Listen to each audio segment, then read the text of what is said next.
বাংলাদেশের ফেনী জেলা, যার আয়তন মাত্র 928 বর্গ কিলোমিটার। এই জেলা কি বাংলাদেশের ভেতরে না বাহিরে? এই জেলাতে সরকারের কোনো কর্তৃত্ব আছে নাকি নেই? এই জেলাকে কি কিছু উগ্রবাদী গোষ্ঠী স্বাধীন করে নিয়েছে? এর আগে একই ধরনের প্রশ্ন উঠেছে ব্রাহ্মণবাড়িয়াকে নিয়ে।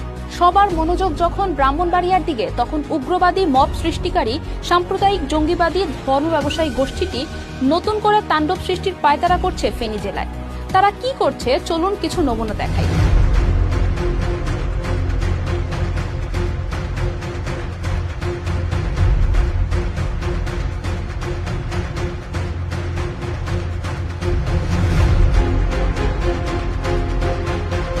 বাংলাদেশের সুপরিচিত অরাজনৈতিক ও আইন মান্যকারী আন্দোলন হিজবুত তৌহিদ, যারা কিনা দশকের পর দশক ধরে উগ্রবাদ, ধর্মান্ধতা, সাম্প্রদায়িকতা, ধর্মের অপব্যবহারের বিরুদ্ধে ইসলামের প্রকৃত শিক্ষা তুলে ধরে জনসচেতনতা সৃষ্টি করে যাচ্ছে।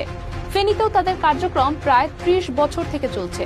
সভা সমাবেশ, মিটিং, আলোচনা, পুস্তক, পত্রিকা প্রচার, নানানভাবে সরকারের যথাযথ কর্তৃপক্ষের অনুমোদন নিয়ে শান্তিপূর্ণ উপায়ে ইসলামের প্রকৃত আদর্শ তুলে ধরছে হিজবুত তৌহিদ। অথচ একটি উগ্রবাদী গোষ্ঠী, যারা প্রচন্ড অসহিষ্ণু, উগ্র, যারা মোটেও ইসলামকে ধারণ করে না, ইসলামের মহত্ব, সম্প্রীতি, উদারতা, সকল মতের শান্তিপূর্ণ সহাবস্থানের ধারণাকে তারা স্বীকার করে না।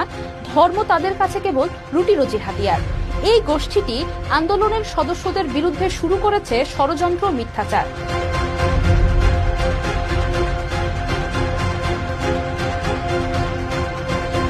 গুজব রটনা, হত্যার হুমকি, এমনকি আন্দোলনের নারী সদস্যদের বিরুদ্ধে ধর্ষণের হুমকি পর্যন্ত তারা দিচ্ছে।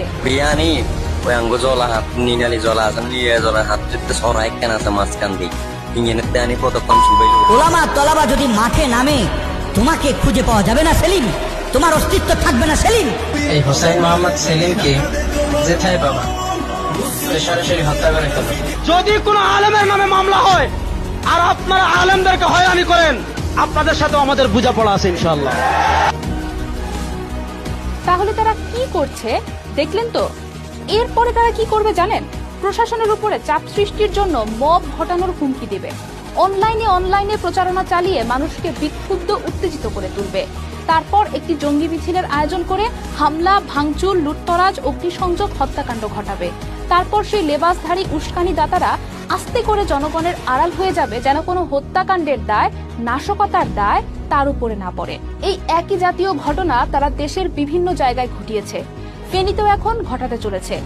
এই ব্যাপারে সরকারের ডিসি, এসপি, গোয়েন্দা কর্মকর্তা সহ ক্ষমতাসীন দলের স্থানীয় নেতাকর্মীরা কতটুকু সচেতন আছেন আমি জানি না, কিন্তু আমি এটুকু বলতে পারি যে এরা বাংলাদেশকে স্থিতিশীল থাকতে দিবে না। এরা একটা অরাজকতা চায়। এরা কারো মানবাধিকার বা ধর্মীয় স্বাধীনতা, চিন্তার স্বাধীনতা, মত প্রকাশের স্বাধীনতাকে স্বীকার করে না। তারা হিজবুত তৌহিদের বিরুদ্ধে প্রোপাগান্ডা চালিয়ে এমন একটা ভাব দেখাচ্ছে যেন ইসলামের মহা খেদমত করতে দাঁড়িয়েছে, অথচ তারা ইসলামের আসল যে কাজ, অর্থাৎ আল্লাহর দ্বীন প্রতিষ্ঠার জন্য সংগ্রাম করতে, সেটাতে কিন্তু রাজি না। তারা চায় মানুষ যেন তাদেরকে ভয় পায়, সরকার যেন ভয় পেয়ে তাদের দুনিয়াবি সব সুযোগ সুবিধা দিয়ে দেয়। কিন্তু জাতীয় জীবনে আল্লাহর হুকুম প্রতিষ্ঠার জন্য তাদের কোনো কথা নেই। তাদের সব আক্রোশ, সব তাণ্ডব, সব কেবল ইসলামী সংগঠনের বিরুদ্ধে, ভিন্ন মতের মুসলমানদেরই বিরুদ্ধে। অথচ আল্লাহর দ্বীন প্রতিষ্ঠার জন্য দিবানিশি সংগ্রাম করে যাচ্ছে হিজবুত তৌহিদ।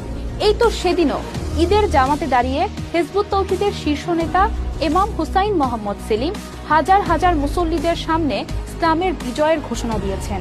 অনৈক্য, বিভেদ ভুলে পুরো উম্মাহকে তৌহিদের ভিত্তিতে ঐক্যবদ্ধ হয়ে দ্বীন প্রতিষ্ঠার জেহাদে শামিল হওয়ার জন্য আহ্বান করেছেন।